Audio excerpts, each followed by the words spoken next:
There's a particular kind of quiet that falls over the Australian outback right before something catastrophic happens. I know that sounds like the sort of thing people say in retrospect, after the dust has settled and everyone's trying to make sense of what they survived. But I was there, standing outside a demountable office at the edge of RAAF Base Tyndall, coffee going cold in my hand, watching the sky turn a color that isn't in any meteorological handbook on the planet. That was my first clue. The second clue was Warrant Officer Danny Briggs walking past me with 3 protein bars, a hunting knife, and the expression of a man who'd just been told Christmas had come early. "Briggsy," I called out to him, "where are you going?" He looked at me, looked at the sky, looked back at me. "Somewhere interesting," he said. That was the understatement of the 21st century. Let me go back a bit, because none of this makes sense without the context. My name is Dr. Patricia Kwan. In August of 2031, I was 43 years old, recently divorced, slightly overweight, and working as a civilian intelligence analyst attached to Joint Operations Command. My job, technically, was to assess geopolitical threats from the Asia-Pacific region and produce reports that mostly got filed away and ignored by people with more braid on their shoulders than sense in their heads. It was not a glamorous life, but it was a quiet one. I want to be very clear that I like the quiet. The base at Tyndall sits about 320 kilometers southeast of Darwin in the Northern Territory, and if you've never been there, I can describe it in 3 words: hot, flat, and relentless. The red earth goes on forever. The sky goes on forever longer. There are trees, technically, but they look like they're only there out of stubbornness. Everything in the outback exists through sheer bloody-minded refusal to give up. And after a few months stationed there, you start to absorb that quality whether you want to or not. I'd been there 6 weeks, long enough to stop sweating so much, long enough to know which of the mess hall's offerings were edible and which were experiments in managing expectations. Long enough to notice when something was wrong with the sky. It started as a shimmer. That's the word everyone uses, shimmer, because there isn't a better one. You know that heat haze you get over tarmac on a really brutal day, the way the air itself seems to be moving even when there's no wind. It was like that except vertical, and purple, and approximately 15 kilometers wide. The duty officer on the flight line, Lieutenant Craig Morty, 26 years old, on his 3rd cup of coffee before 800, described it later as like someone had pulled back the wallpaper of the sky. Which is, you know, a very particular kind of image. Not the sort of thing you'd expect from a junior Air Force officer who mostly talked about rugby league and his mates boat up in Darwin Harbor. But that's what it looked like. The shimmer held for maybe 4 minutes. Then it split open. I want to be careful here about how I describe what came through, because I've read the other testimonies and I know how easy it is to project things, to take what you saw and smooth it into a narrative that makes sense after the fact. So I'm going to be precise. The ships were large, very large. The first one through the spatial aperture, and yes, we're calling it that because no one has a better term and the physicists have stopped arguing about it, was roughly the dimensions of a Nimitz-class aircraft carrier, if that carrier had been designed by someone who thought right angles were a personal insult. It was dark, not black dark. There's a difference. Black reflects light. This thing absorbed it. It had surfaces that curved in ways that made your eyes water if you tried to follow them. And it moved with a fluid slowness that somehow conveyed enormous mass without any of the noise you'd expect from something that size. No sound. That was the thing that got everyone. You'd expect something that big to rattle your fillings. Instead, silence. Then 12 more came through behind it. 13 ships, total. Each one settling into a hovering position somewhere over the Northern Territory, spread out over maybe 200 kilometers of empty red ground. Over empty red ground. That detail matters. I'll come back to it. Within 17 minutes of the first visual confirmation, Australia was in a condition it hadn't been in since 1942. Genuine, immediate, no question about it danger. The Prime Minister, I'm told, was in a meeting about agricultural subsidies. The Chief of the Defence Force was playing golf in Canberra, which he will tell you to this day was a strategic decision, as the golf course happens to be adjacent to the Defence Headquarters compound, and he had his phone on him. Whether that's true or whether he just didn't want to admit he was on the 14th hole when the world changed, that's above my pay grade to adjudicate. What I can tell you is that the response machine, when it kicked in fast. Within 30 minutes, we had F-35As in the air. Within an hour, American satellites had been tasked to the region and NATO's emergency liaison channel had been activated. Within 90 minutes, the UN Security Council was in emergency session, which mostly meant everyone was talking very loudly over each other in multiple languages. And within 2 hours, the first of the alien ships had landed. It touched down in the Tanami Desert. If you're not Australian, you may not know the Tanami. Most Australians don't spend much time thinking about it either. It's roughly the size of Germany, almost entirely uninhabited, and its most notable features are the dust, the heat, the spinifex grass that covers everything like a bad haircut, and the sheer overwhelming indifference of the landscape to whether you live or die in it. The Warlpiri and Gurindji peoples have lived in and around the Tanami for at least 40,000 years, which tells you everything you need to know about human adaptability and stubbornness, and also about the fact that surviving there requires a relationship with the land that most newcomers take a very long time to develop. The aliens landed their ship in the middle of it like they owned the place, which was, as several people pointed out later, a very colonial attitude for beings that had crossed the galaxy. The first transmission came 47 minutes after touchdown. It came in on every radio frequency simultaneously, every TV channel, every streaming service, every phone. The signal was so clean, so perfectly calibrated to our technology, that our signals intelligence people initially assumed it was a hack, some kind of coordinated cyber attack using the alien arrival as cover. It took them 11 minutes to confirm it was actually coming from the ship. The message, when translated, and the translation took another 4 hours, pieced together across 6 different linguistics teams working in parallel, because the language was structured in ways that didn't map neatly onto any human phonemic system. The message was essentially a declaration. Not an aggressive one exactly, more of a notice. I've seen the official translation 100 times. I'll reproduce it as accurately as I can from memory. Inhabitants of the third orbital body. The Vorathi Dominion has designated this world as a resource acquisition zone under Galactic Expansion Protocol 7. Resistance is categorically inadvisable. You will be processed in order of strategic priority. This is not a negotiation, which is, diplomatically speaking, not a great opener. Now, I need to pause here and give you some context about the Vorathi, because we've learned a lot since the initial contact, and most of what we thought we knew in those first hours was wrong.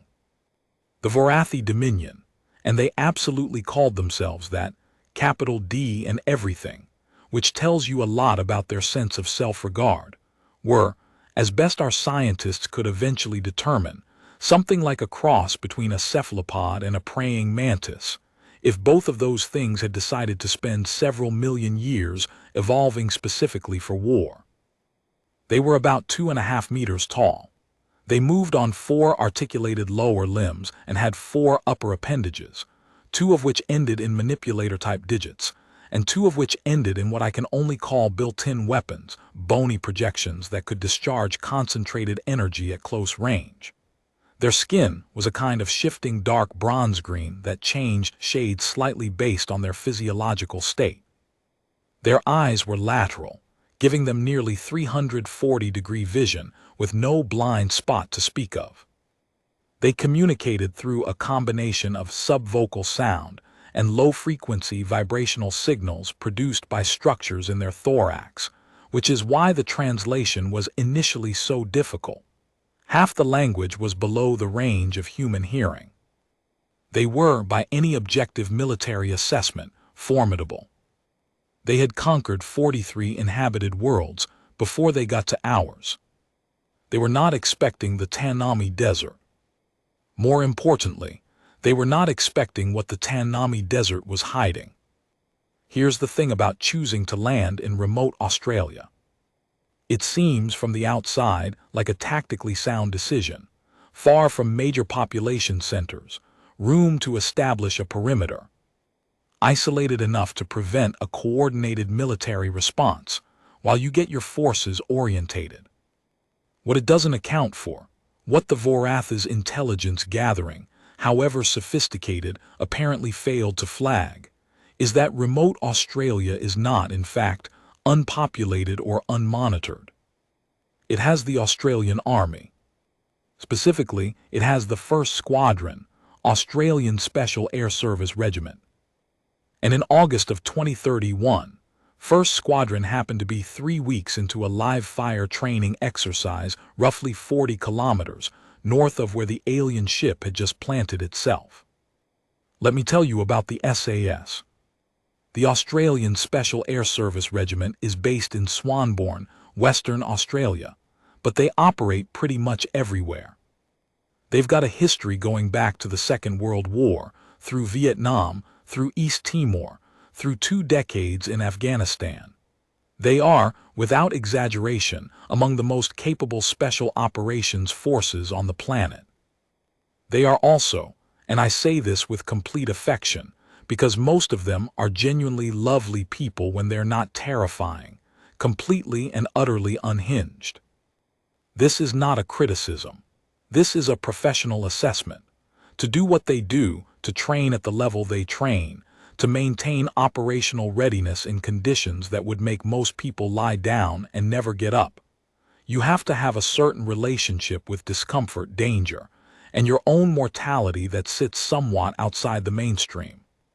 You have to be the kind of person who looks at a situation that would send a normal human being sprinting in the opposite direction and thinks, interesting. That's the word they kept using in all the debriefs, interesting. What was your initial reaction when you observed the alien vessel? Interesting. What did you think when the entities began to disembark? Yeah, interesting. Did you feel fear? Long pause. I thought it was interesting how big they were. I interviewed 17 SAS operators across 6 weeks of debrief sessions. Interesting appears in the transcripts 143 times. The officer commanding 1st Squadron at the time was Major Cam Hollingsworth. Cam, and he will insist on being called Cam, not Major Hollingsworth, not sir. Cam was at that point 41 years old, built like someone had asked a sculptor to render the concept of stubbornness in human form, and possessed of a sense of humor so dry it was practically a fire hazard in the outback. He'd done 2 tours in Afghanistan, 1 in Iraq, and a classified deployment somewhere in Southeast Asia that he still won't talk about except to say, occasionally when he's had a drink. At least the food was good. When the shimmer appeared in the sky above the Tanami, Cam and his squadron were in the middle of a live-fire navigation exercise. 32 operators, full combat load, moving through some of the most demanding terrain in the country. Cam saw the shimmer. He saw the ships come through. He watched the largest one settle itself into the desert 40 kilometers south. He keyed his radio. All call signs, this is 0 Alpha, he said. We appear to have a developing situation. Continue patrol. I'll give you a heads up when I know more. Then he pulled out his binoculars and watched a spacecraft the size of an aircraft carrier land in the red dirt and thought, interesting. The Vorath's disembarkation protocol, as we eventually came to understand it, was designed around the conquest of the 43 worlds they'd previously visited. Those worlds had all had certain things in common. They had centralized governments. They had military forces that operated in hierarchical structures that could be disrupted by removing key nodes. They had populations that, when confronted with overwhelming technological superiority, engaged in one of two predictable behaviors: organized conventional resistance that could be systematically dismantled, or rapid surrender. The Vorathi had a playbook. It was a good playbook. It had worked 43 times. What it didn't account for was a culture that had spent 40,000 years being stubborn on a continent that actively wanted to kill you. What it didn't account for was a country that had chosen, as its semi-official national mascot, an animal, the kangaroo, that punches back. What it really, specifically, didn't account for was 40 kilometers. Because 40 kilometers in the Tanami is nothing. 40 kilometers is a Tuesday morning warm-up for the men and women of the SAS. Sergeant First Class, sorry, that's the American designation. In Australian, they're just sergeants. Warrant Officer Second Class Liam. 2 tap. Travaskis was the first SAS operator to make visual contact with Vorathi ground forces. He was lying in a shallow depression in the red earth, covered in a ghillie suit that blended so well with the local vegetation that a feral camel had walked past him 40 minutes earlier without noticing he was there. He had a spotter scope. He had a notebook, actual paper notebook, not digital, because he was old-fashioned like that. And he had about 200 meters of line of sight to a group of 12 Vorathi warriors who had just emerged from a ramp on the ventral surface of the landed ship. He watched them for 11 minutes. Then he wrote in his notebook in neat, precise capital letters, ALINS, approximately 2.5 M4 LIMBS plus what appear to be energy discharge appendages, moving in tactical formation, fairly professional, possible weak point, visual sensors appear lateral FOCUSCD, potential frontal blind spot. Note, heavy, probably slow and soft substrate. He paused, added, interesting. Then he photographed 12 pages of notes on his field camera, transmitted them back to Cam Hollingsworth, and settled in to continue watching. He was not scared. He was, in the clinical and precise way of a man who has been trained to assess threats rather than feel things about them, deeply, professionally fascinated. The first contact between human beings and Vorathi ground forces did not occur at a diplomatic table. It did not occur at a military checkpoint or a government building or any of the formal structures that the UN contingency planners had spent months theorizing about in climate-controlled conference rooms. It occurred because one of the Vorathi scouts, following a dried creek bed about 4 kilometers from the landed ship, came around a stand of ghost gums and found itself face to face with Corporal Jake, Snapper, Doyle, who was at that moment boiling a billy over a small fire and making a cup of tea. Jake later described his reaction in the debrief. "I looked at it," he said. "It looked at me. I thought, well, it's already seen me, there's no point doing anything dramatic. So I held up the billy and said, 'You want a cup?'" The Vorathi scout, later designated Entity V7 in the official files, did not, in fact, want a cup of tea. What it did do was produce a device from somewhere on its body and pointed at Jake in a way that very clearly communicated, "I have a weapon and I am considering using it." Jake, who had 17 years of special operations experience and a very good read of body language regardless of species, assessed the situation quickly. He poured his tea. He sat down. He looked up at the entity with the expression of a man who has encountered inconveniences before and has made his peace with them. "Fair enough," he said. "Sit down if you like. I'm not going anywhere." The Vorathi scout stood there for 45 seconds. Then, and this is the part that Jake still can't fully explain, and neither can the xenopsychologists who have been working on it for 3 years, It lowered the weapon. Not all the way, but enough. It was apparently confused. This was the first time in 43 conquests that an entity on a world being invaded had offered it a beverage. Meanwhile, 47 kilometers to the north, the Australian government was receiving its third demand from the Vorathi Dominion. This one more emphatic than the last two, and including what appeared to be a demonstration of the main ship's weapons array, which fired a beam of coherent energy into the desert floor and turned approximately 300 cubic meters of red sandstone into what our geologists later described as a very flat piece of glass. The Prime Minister, watching this footage in a secure room in Canberra, reportedly said, "That's going to be a problem." The chief of the Defence Force, who had by then made it back from the golf course, said nothing. He was reading the first intelligence report from Tyndall. His face was doing something complicated. "Sir," said his aide. "Get me 1st Squadron Co. on the line," the CDF said. "That's, the aide checked a clipboard. "That's Major Hollingsworth, sir. He's currently in the field near the landing site." "I know where he is," the CDF said. "That's why I want to talk to him." The call between the Chief of the Defence Force and Major Cam Hollingsworth has been partially declassified. I've read the transcript. I'll reproduce the relevant part here. CDF, Hollingsworth, what's your read? Hollingsworth, 13 ships, sir. 1 landed, 12 still airborne, distributed over approximately a 200-kilometer radius. Ground forces from the landed ship number at least 60 that we've counted, probably more still aboard. Tactical pattern is reconnaissance heavy, which suggests they're still in the assessment phase. They haven't committed to a push. CDF, what do they look like?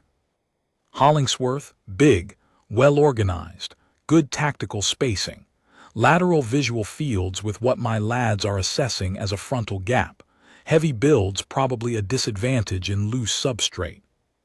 CDF, what's your recommendation? There's a pause here in the transcript, about 4 seconds. Hollingsworth, let us have a poke at them, sir. CDF, that's what I thought you'd say. Hollingsworth, we're already 40 clicks out and we've got eyes on. It'd be wasteful not to. CDF, the UN wants a diplomatic response. Hollingsworth, the UN can have one, but let us do a Rex in force first, see what we're dealing with. I'm not suggesting we start a war, sir. I'm suggesting we introduce ourselves properly. Another pause. CDF, don't kill anything if you can help it. Hollingsworth, no promises, sir. CDF, Hollingsworth.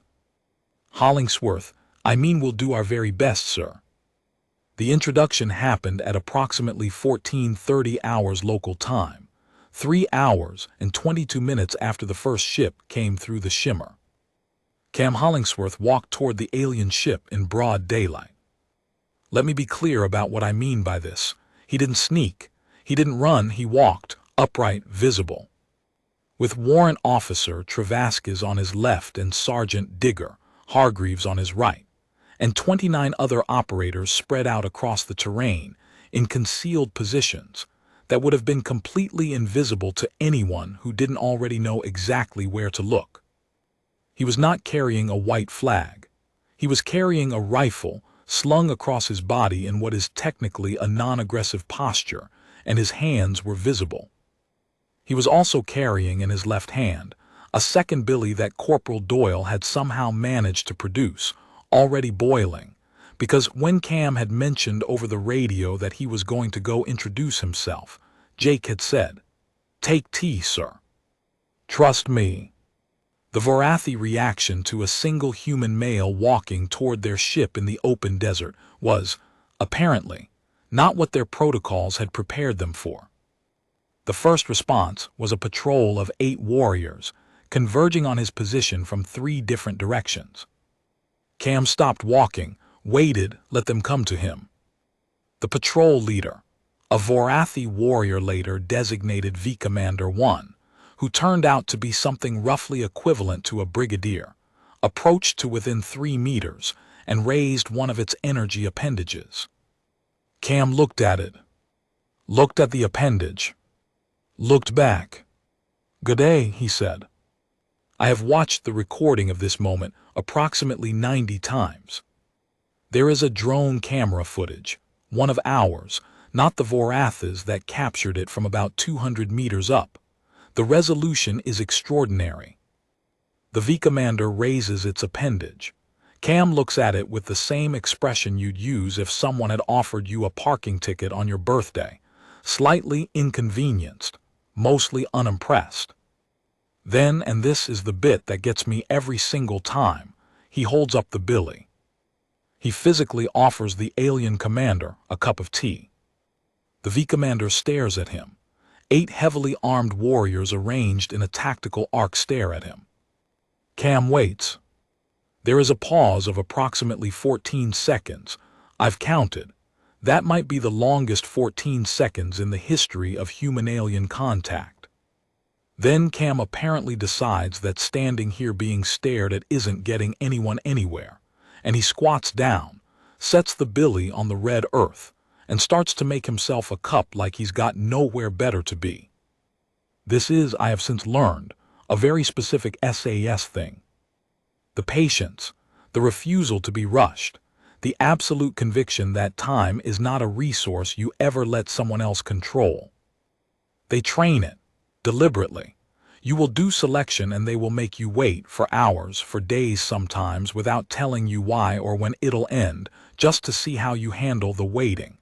Because being still, really still, not just sitting but genuinely comfortable with stillness, is a tactical tool. Cam Hollingsworth had been comfortable with waiting since he was 22 years old. A group of large aliens with energy weapons pointing at him was uncomfortable, sure. But the basic principle was the same. He waited. The V Commander lowered its appendage. The Vorathi, it turned out, had a concept. They all did, every species they'd encountered, of what they called the assessment phase. The point at which they evaluated a new world's military capability before committing to a particular conquest strategy. For every one of the 43 worlds they'd previously conquered, the assessment phase had gone one of 3 ways: panic and disorganized retreat, primitive conventional forces thrown at them in waves, or immediate, unconditional submission. They had 17 different conquest protocols keyed to different types of resistance. 17. They did not have a protocol for a man who sat in the dirt and made a cup of tea. Their intelligence database, accumulated over centuries of expansion across the galaxy, contained data on approximately 340 species. None of those species had, upon first contact with the Vorathi military vanguard, attempted to offer refreshment. The V Commander was, in the xenopsychological sense, derailed. It retreated to the ship. The next 3 hours were the strangest of my professional life, which is saying something, because my professional life had included 18 months attached to a defense intelligence unit tracking North Korean missile launches from a bunker in Seoul, and before that a year in a windowless room in Canberra reading intercepted signals that could not be publicly acknowledged. Nothing had prepared me for sitting in a field command post, 43 kilometers from an alien ship, listening to audio from Cam Hollingsworth's radio as he described, in the calm, precise, slightly bored tones of a man filling out a maintenance report, his ongoing passive surveillance of Vorathi ground forces. 4-entity patrol has looped back around to the creek bed, he said at 1617. They're doing something with a device, not sure if it's scanning or surveying, making a note.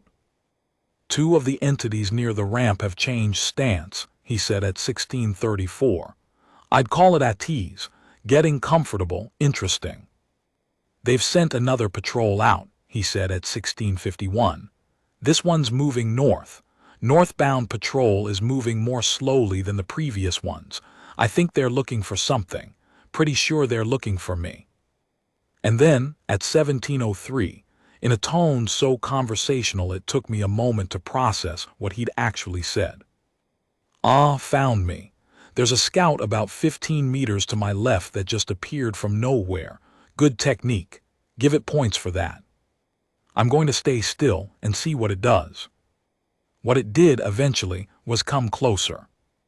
This particular entity, V-Scout 12, as it was later designated, had apparently been tasked with tracking the human who had walked toward the ship in broad daylight. It was, by Vorathi standards, one of their more capable scouts, experienced, decorated by their metrics. It had tracked Cam Hollingsworth's trail for approximately 2 kilometers before losing it. It had then done what any good scout does, which is stop moving, become very still, and let the environment tell you things. And the environment had, after about 20 minutes, told it that there was a human being lying in a clump of spinifex grass, about 15 meters away, who was wearing a ghillie suit, and had not moved in over an hour. The scout approached. Cam didn't move. The scout came within 3 meters. Cam waited. The scout reached out with one of its manipulator appendages and poked the ghillie suit. "Found you," Cam said cheerfully from underneath it.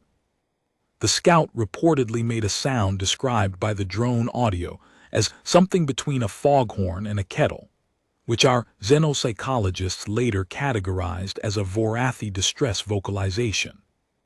This is the thing that I keep coming back to, 3 years later, sitting in my office in Canberra with 3 reports on my desk and a cold cup of coffee. The Vorathi were not stupid. They were not incompetent. They were brilliant engineers, accomplished tacticians, and experienced conquerors who had developed their protocols through centuries of expansion.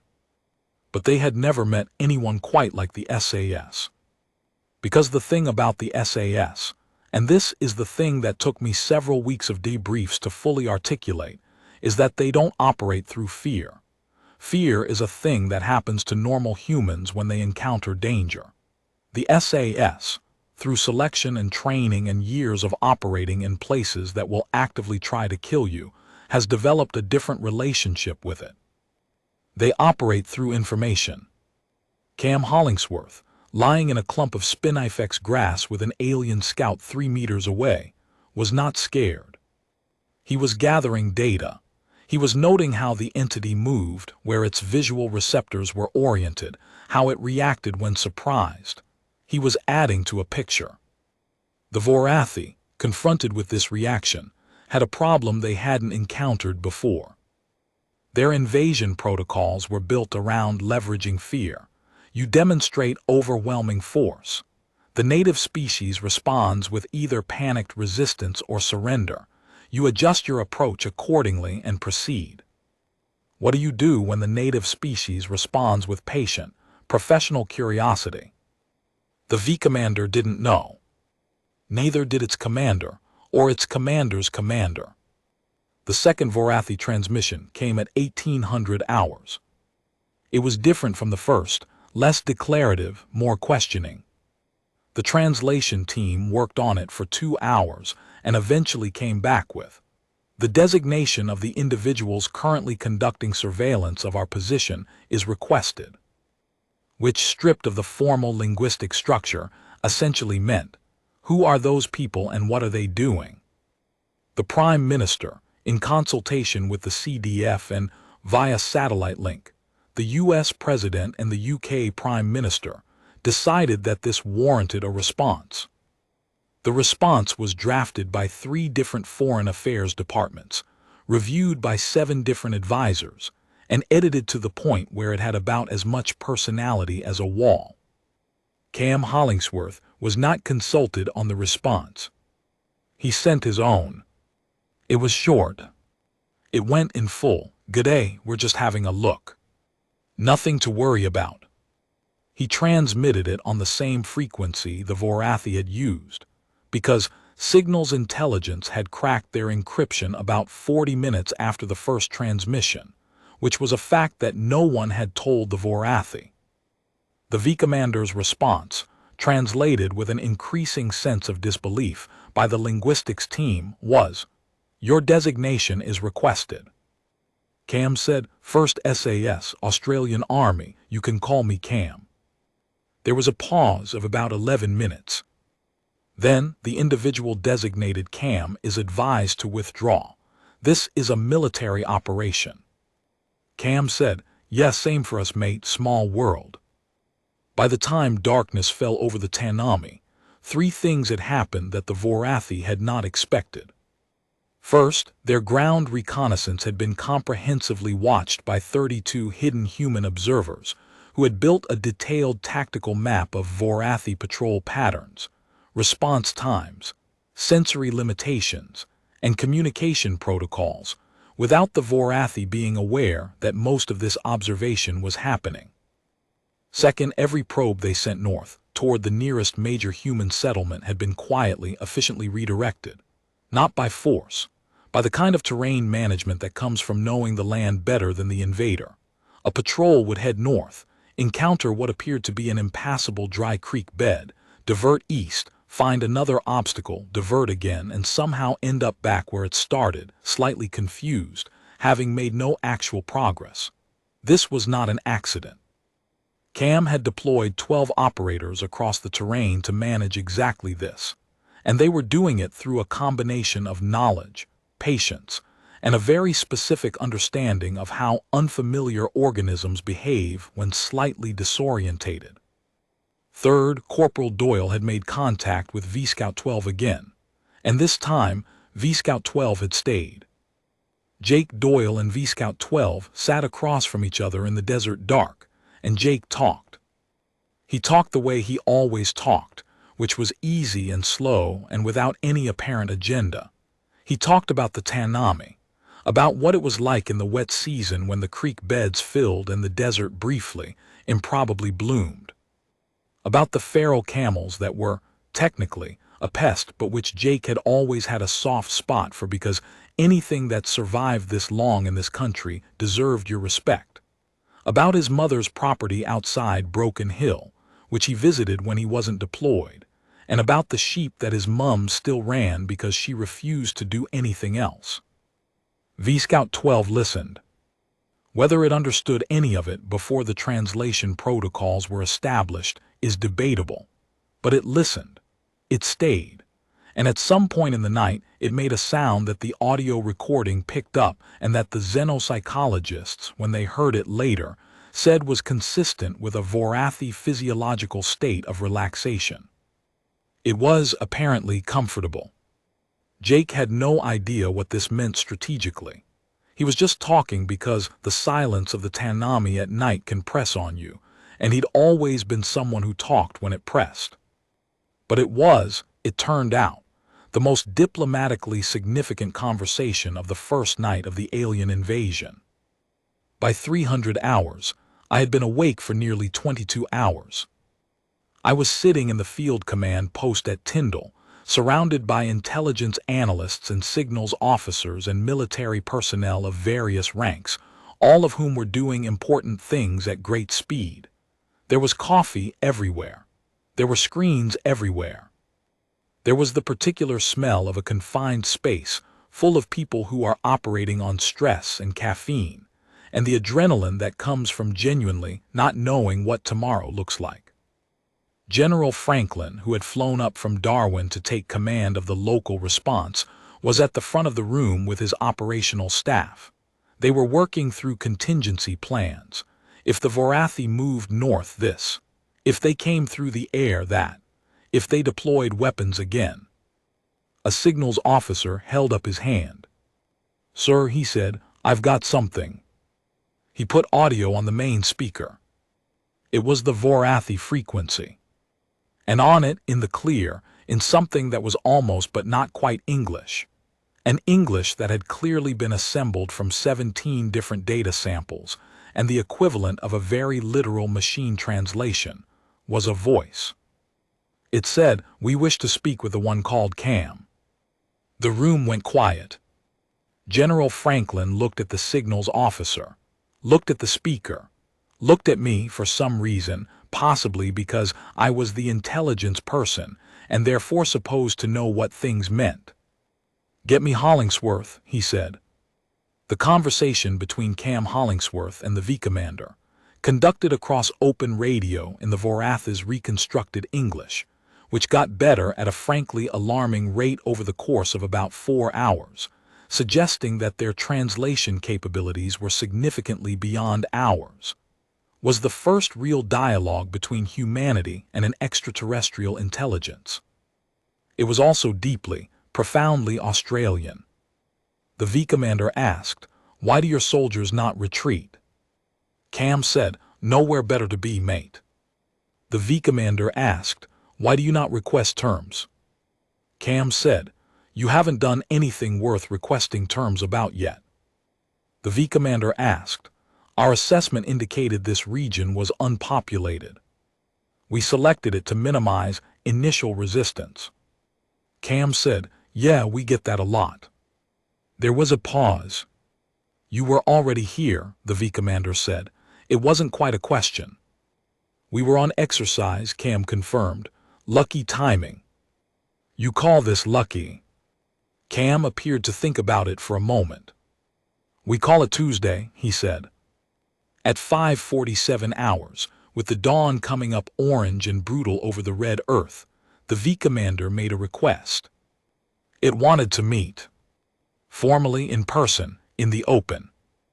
It had, apparently, run its assessment protocols on the situation and arrived at a conclusion that none of the existing invasion playbooks addressed. The entity called Cam was not a representative of a panicking or surrendering civilization. It was a representative of something else. Something the Vorathi intelligence database had no category for. The V commander wanted to understand what that something else was. General Franklin, via satellite, via the Prime Minister, via 3 allied governments, gave authorization for the meeting. Cam Hollingsworth received the authorization, acknowledged it, and then said, "I was going to do it anyway, sir. Good to have the paperwork sorted." He walked toward the alien ship at 6:30 hours. He still had the billy. This time it had proper mugs. Jake Doyle had managed to get them from somewhere. I still don't know where. The meeting at dawn. Cam Hollingsworth and the V commander, standing in the orange light with the red earth going on forever around them and 13 alien ships hanging in the sky above. The V commander stood at its full 2.5 meters. Cam stood at his entirely average human height of 180 centimeters, which meant he was looking up at it by a significant margin. He didn't seem to notice. "Right," he said, "what do you want to know?" The V commander was quiet for a moment. In 43 previous operations, it said, the initial contact with local forces followed a predictable pattern: force demonstration, assessment of resistance capability, negotiated or enforced compliance. "Right," Cam said. "You have not followed this pattern." "No. The entities assigned to track your scouts could not locate them. Our probe teams moved north and returned to their origin without reaching their objective." The individual designated Jake spoke to V-Scout 12 for 4 hours, and the scout remained in place. "That's Jake," Cam agreed. "He's a good talker." "We do not understand your tactics." Cam looked at him for a long moment. "That's because they're not tactics," he said. "We're just being ourselves." I was listening to this on the radio feed in the command post. I want to describe what it was like in that room at 6:42 hours on the second day of the alien invasion of Australia, listening to the Special Air Service explain itself to an extraterrestrial conqueror. It was very quiet. Everyone was leaning slightly forward. Even General Franklin, who I had not previously seen lean forward for anything, was perched on the edge of his chair with his coffee forgotten in his hand. Because Cam was doing something that none of the diplomatic briefings, none of the contingency plans, none of the 17 different response protocols had accounted for. He was just telling the truth. "See, the thing is," Cam said, "you picked a bit of a funny spot to land." The region was assessed as uninhabited. Yeah, but see, uninhabited in Australia doesn't mean what it probably means on other planets. This country. He paused, looked around. This country doesn't give you anything for free. You want to be here, you learn how to be here. You learn the ground and the weather and what kills you if you're not paying attention. We've been doing that for a while. Your species has occupied this continent for approximately 65,000 years. Yeah, well, some of us are newer to the good bits. The entities in concealment across our patrol zone, they know this terrain. They do. The redirection of our northern probe teams. That was Sergeant Hargreaves. He's from Queensland. He can read ground like some people read books. The V commander was quiet. You are not afraid, it said. Cam appeared to consider this. You're pretty scary, he said, which was not a denial. I'll give you that, but scary isn't new. This country's been trying to kill us since we got here. Snakes, spiders, crocodiles, the heat, the drought, the floods. You learn to manage. We have energy weapons. Yep.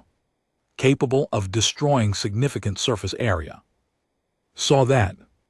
Good range. And you are not afraid, the V commander said again, as if it still couldn't quite make this compute. Cam looked up at it. I'm a bit worried about the ships, he said honestly. Haven't quite figured out the ships yet, but your ground forces. Mate, I've got 32 blokes out there who have been looking forward to something interesting since about 2022. If you want to have a go on the ground, you're going to find it harder than you think. Silence.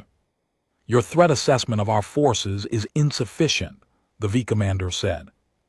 Maybe, Cam said, but your threat assessment of ours is the same problem.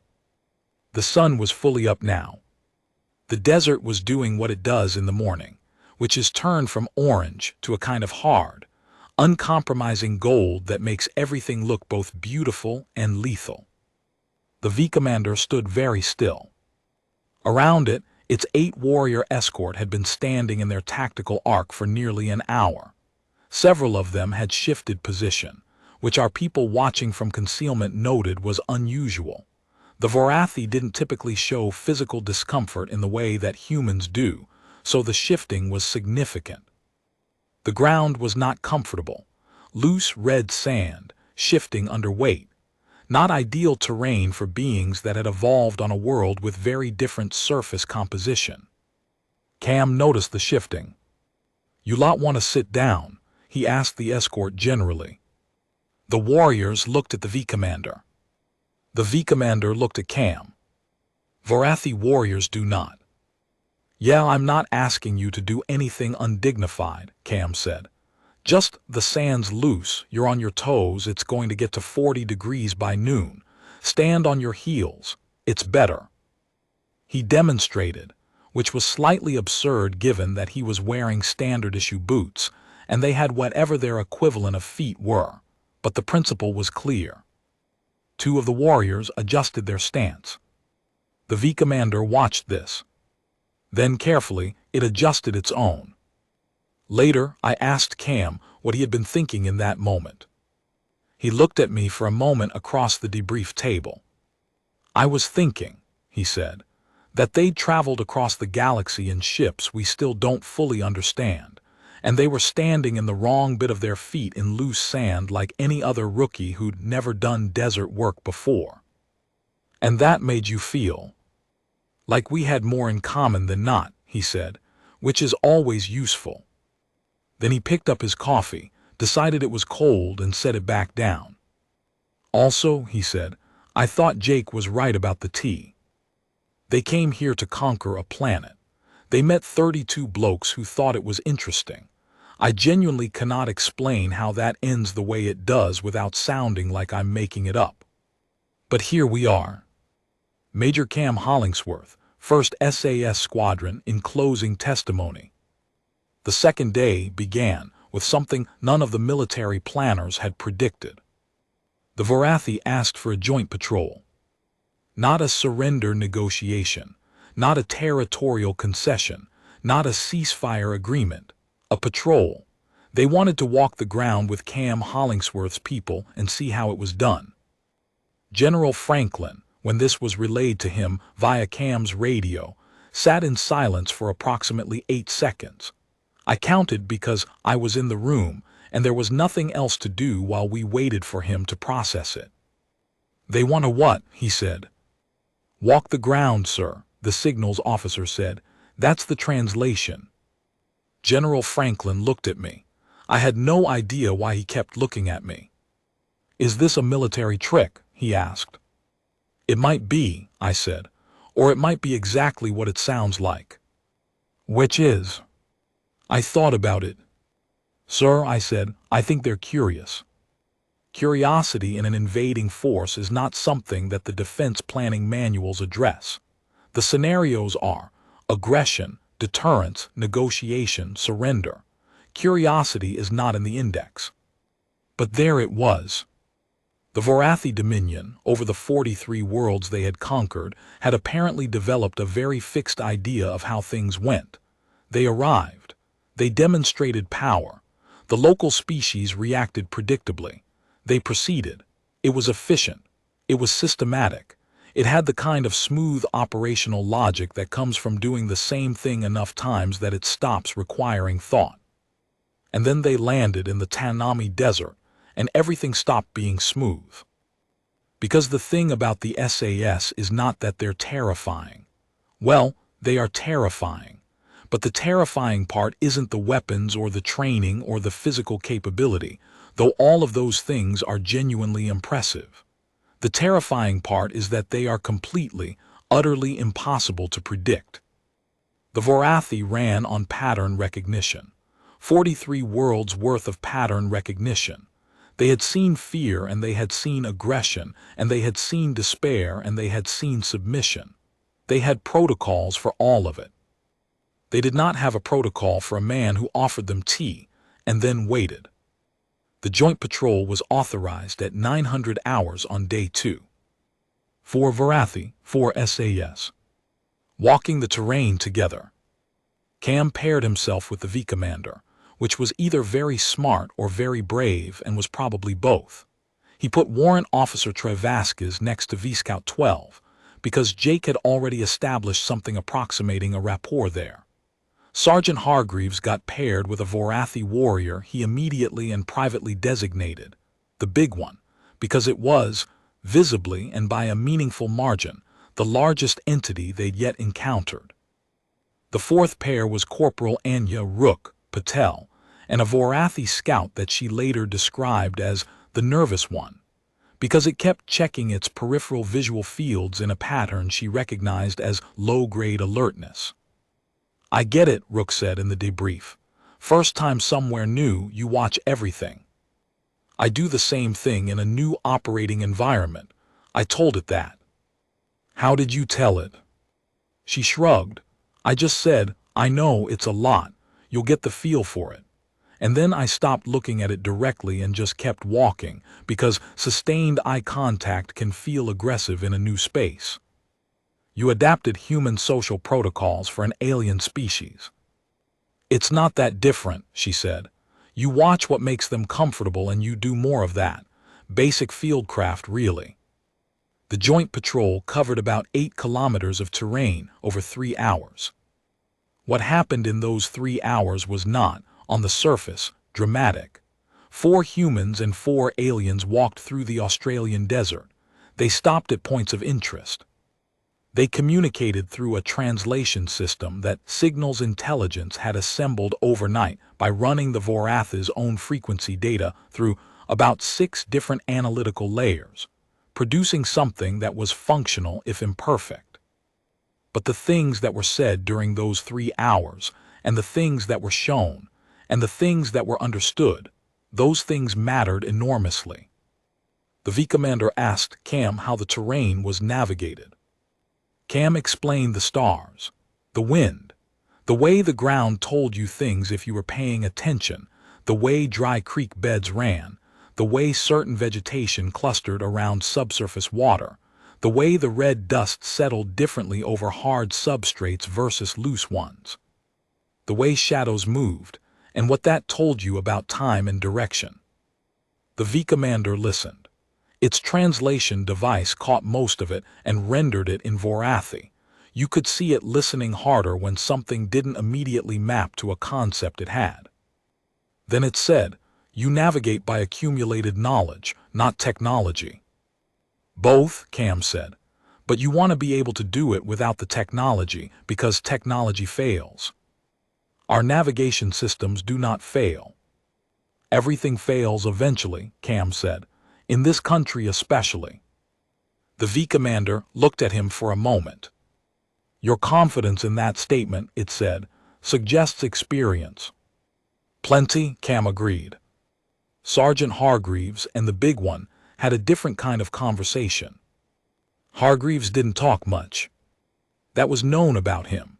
He was from a sheep station outside Cunnamulla, had grown up speaking more to cattle, dogs, and horses than to people, and had a gift for the kind of companionable silence that reads as comfortable rather than hostile. The big one appeared to be, by Vorathi standards, a senior warrior, decorated, experienced. It moved with the controlled efficiency of something that had been in combat many times and had a very clear idea of its own capabilities.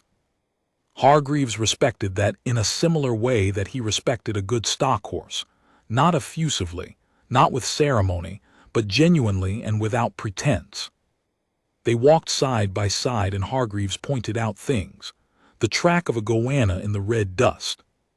The way a wedge-tailed eagle was circling about 3 kilometers east, which meant something had died or was dying over there. The shadow of a termite mound, and the way you could read the time from it in the morning. The big one watched all of this with what the drone footage later showed was concentrated, unblinking attention.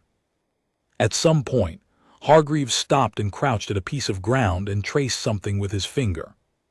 The big one crouched beside him, which required some engineering, given its dimensions, and looked. It was a track, 3-toed, distinctive, pressed into a patch of harder clay. "Parenti," Hargreaves said, "big monitor lizard, one of the biggest in the world, runs fast, climbs trees, can swim. Completely harmless unless it decides you're food, in which case it'll have a go." He looked at the track for a moment. "Found one in my sleeping bag once," he said, "on exercise about this long." He held his hands about 1.5 meters apart. The translation device rendered this for the big one. The big one made a sound. The xenopsychologists later categorized it as the Vorathi equivalent of amusement. Hargreaves looked at it. A slow smile crossed his face. "Yeah," he said, "it wasn't my best morning. I think it was around day 3 that I started to understand what was actually happening. I was sitting with Dr. Marcus Webb, our head of xenopsychology, a position that had technically existed on paper for 10 years, but which had, until the 23rd of August, mostly involved Marcus writing papers that no one read and occasionally being consulted on science fiction films for accuracy checks. Marcus was not the most socially adept person. He was the person you called when you needed someone to think about consciousness and motivation across wildly different cognitive architectures, and he was extraordinary at that, and at nothing else in particular.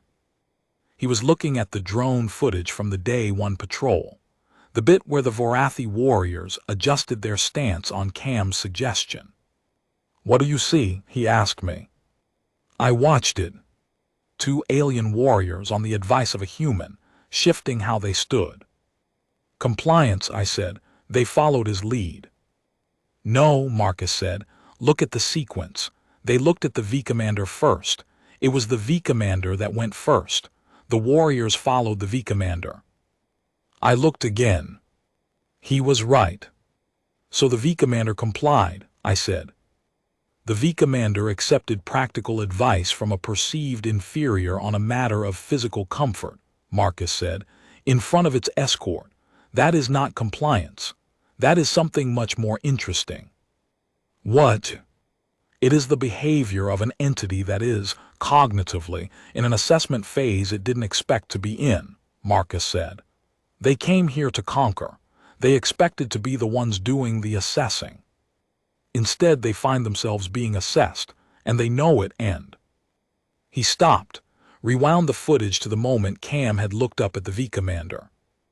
And they respect it, he said. They don't like it, it confuses them, but on some level they respect it because they respect competence. Day 4 was when the Vorathi ships over the southern part of the territory began to move. Not toward population centers, toward each other. They were consolidating. General Franklin took this as a threat signal. His operations staff began running the scenarios again. What happens if all 13 ships concentrate? What do the air assets do? What's the civilian evacuation posture for Darwin? I was not convinced it was a threat signal. I spent a lot of day 4 on the phone to Marcus and on the radio to Cam, and by late afternoon I had a theory, and I brought it to General Franklin.